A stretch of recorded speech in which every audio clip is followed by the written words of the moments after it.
What's up everyone, it's the Detective back again with another video, and I know I was doing those videos, I did one with the Trino and I was going to do one with the Goreen where I open up Bakugan in weird places because I just have so many older Bakugan that are just still sealed that I just haven't reviewed yet.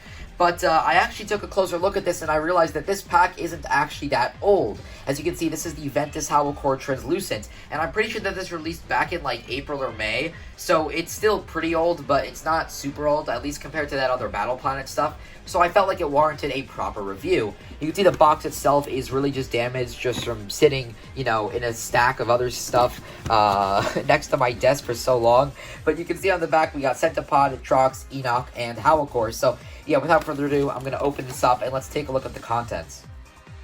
Here's everything we get inside. Of course, the 4 Bakugan, our Baku Gear, the cards, and the cores. Let's begin with Ventus Howlkor Translucent.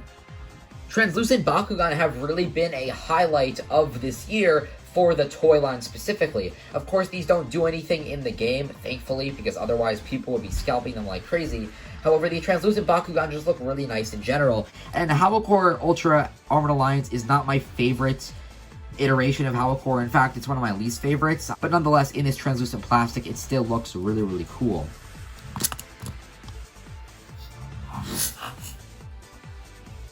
And here he is. As you can see, he picks up the core with his tail. And this is actually my first time reviewing Howlkor Ultra Armored Alliance in a while. So I am just going to give a kind of detailed review of this guy, since I'm pretty sure I've only ever reviewed the Darkest and the Aquos versions of this guy. I gotta say, this Ventus Translucent looks fantastic. Frankly, all the Translucents, except for maybe Darkest, really, really look much better than these standard versions, and the same could be said for this one, of course. I do love this translucent green. I know some people were kind of a bit bummed that we didn't get that same type of translucent green that we got with the original Bakugan series, the Legacy series Translucent Ventus, but I honestly do like this translucent a little bit more. There's something about it, almost like this lollipop kind of candy look to it, which really, really pops.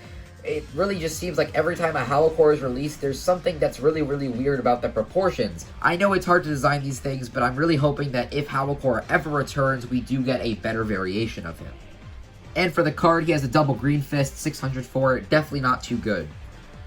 And next up is Haos Eenoch. And I've only ever reviewed the darkest version of Enoch. I reviewed the Baku Gear pack version of Enoch, and then I reviewed it again in the Shields of Destroy of Starter deck, where it was reprinted, and then I reviewed it again when I took a look at the Diamond form. So this is honestly the first version of Enoch that isn't darkest, and, it is Haos, and I do love Haos Bakugan from the reboot. I love the color scheme, and I do really like how much of this kind of greenish blue they're using. There's a lot of this blue used throughout the Bakugan. The entire tail is blue, and then the wings, and then the neck as well. It looks really fantastic. I guess you could describe it as like a minty color. That's kind of how I would describe this. And yeah, without further ado, let's roll this guy out.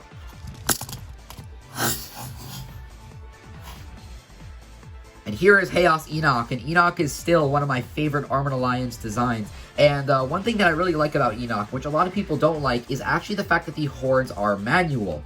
So the horns naturally just kind of open up like this. And a lot of people don't like this because, of course, you gotta unfold them. But I do like this because it lets you give Enoch a little bit of character. You can kind of have them just straight out like this, or you can have them at a slight angle like that, or, as advertised, just bring them up all the way. And all 3 of those looks are gonna be drastically different, so you can have a bunch of different Enochs right next to each other and just have the horns at a slightly different angle on each one, and it will still look somewhat unique, and I actually really like that about this Bakugan.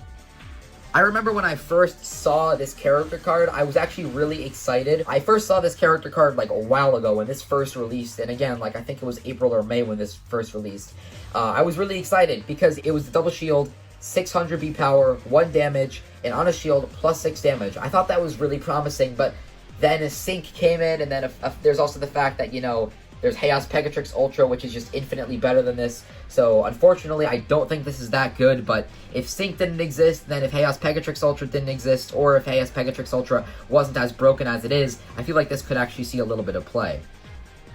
So next up, we have Centipod, and I'm honestly really excited to take a look at this. You can see it's a very, very cool ball form, especially with the Auralus. I love the silver used here, and the gold as well. It just looks fantastic. I really do support the new Auralus color scheme, and comparing this color scheme for Auralus to the way that it used to look in Battle Planet, it's basically night and day. Anyway, though, let's pop it open. And it's a very, very long Bakugan, as you can see. I have seen this Bakugan before at the Invitational of 2019, but this is my first time seeing it since then, and it definitely looks very, very cool. You know, it's definitely inspired by Centipod from the old series, at least in terms of the name and concept, but in terms of the appearance, it's still very, very different. And it looks almost kind of aquatic. I don't know if it's supposed to be aquatic, but I'm pretty sure that it is native Aquos, so I guess that's a thing. But either way, I do like the face most of all. I think that looks really cool with all the different eyes on there. It's really a shame that there are so few, like, competitive Bakugan nowadays, to the point where you basically are being forced into playing those Bakugan. You know, Haos Pegatrix Ultra is a thing, and then there's, like, Darkus Ramparian, and also Aquos Hydorus. It's just really, really annoying, the fact that this is a thing. But, yeah, 702 looks impressive, but then you get to the cores, and it's a double green fist, which is definitely a shame. And finally, we have Aquos Thrax Core. Pretty sure that this is actually a reprint from a previous wave, even though this was only released in like wave 2 or 3. But nonetheless, it's Thrax Core. You've probably seen it before. He does have the little arms at the front. A lot of people prefer the Battle Planet version. I don't really have a preference. I think both of them are fine. One thing I do like about this one, though, specifically, is the face. The face is definitely the coolest part about the Bakugan. But, yeah, it's Thrax Core. Some people love him, some people hate him. But he's just here, I guess. I won't deny the fact that he is definitely very adorable, considering he looks a lot like the Battle Planet version. Anyway, though, as you can see, he has a 305 double helix. If he had maybe, like, 503 instead of 305, I'd say that maybe he'd be decent. You know, considering that he released, I think, a little bit before Sync was a big thing. Yeah, he's pretty cool that he has a double helix, but the fact that he's base 300 definitely kind of makes him not too good. Alright, let's take a look at the Baku Gear we get, and this is the, I believe it's the Mecha Claws, and this is honestly like one of my favorite Baku Gears. I just love the way that it looks, so let's just actually attach these smaller pieces to the side first. Usually I have a lot of trouble putting these on, but these actually went on really smoothly, which is a good thing, I guess. And let me just adjust the camera, and let's drop these on. And bam! I just love how ridiculous this is. I did do a review on the Howlkor Ultra, like, Darkus Baku Gear pack, back when those first released, in the very beginning of 2020, but, I just love how over-the-top this Baku Gear is, and especially how well it works with Howlkor specifically. You can definitely tell that they designed this Bakugan with the big tail with these Mecha Claws in mind, so that they can just kind of drape over his front legs and kind of make it look like his front legs are the Mecha Claws. And, again, these just look so over the top, so ridiculous, but I absolutely love them. And here we have all of the Baku Gear cards that we get.